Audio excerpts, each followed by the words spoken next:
खुलुमनाय थाबाय रायजो राजा मिडियानि थ्रुयैनो जोंनि तामुलपुर डिस्ट्रिक्ट बनसु बड' नेशनेल स्टुडेन्ट इउनियन जेनेबा जोङो 4 आगष्टनिफ्राय जोङो बे खेलाखौ फुटबल टुर्नामेन्टखौ जागायजेननाय जादों। फैयै फैयै दा दिनैसिम 12 आगष्ट दिनै माने लास्ट माने फाइनाल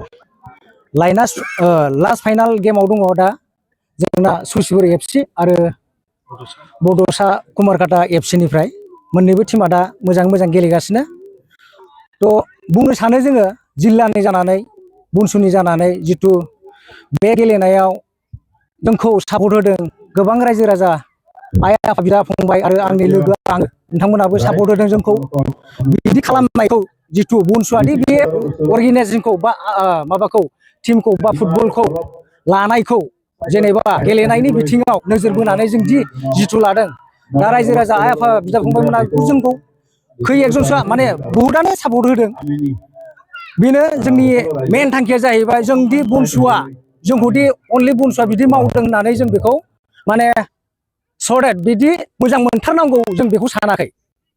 जोङो मानो लादों बे बुस्थुखौ बे टुर्नामेन्ट बा फुटबल गेमखौ मानि थाखाय लानाय जादों होनबा जोङो जिल्लानि जानानै जों जाथिखौ नायनानै नुबाय जे जोङो जोंनि लाइमोन सेंग्रा सिख्लाफ्रा जितु बेफोरबायदि फेग्रा मुवायाव ड्राग्स बा गान्जा थास जुवायाव गोलैसोनानै दङ बेखौ नोजोर बोनानै जोङो बे गेमखौ लानाय जादों।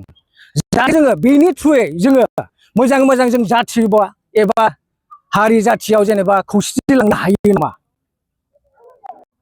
जों मावनायनिखौथ' केपासिटि बुहुत जोंनि सेन्ट्रेल टिमनिफ्रायबो मावगासिनो दङ दा डिस्ट्रिक्ट बाय डिस्ट्रिक्ट जों मावगासिनोबो दङ।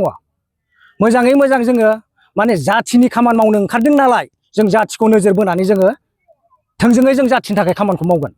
सोलोंथाइनि बिथिंबो जों नोजोर बोगासिनो दङ।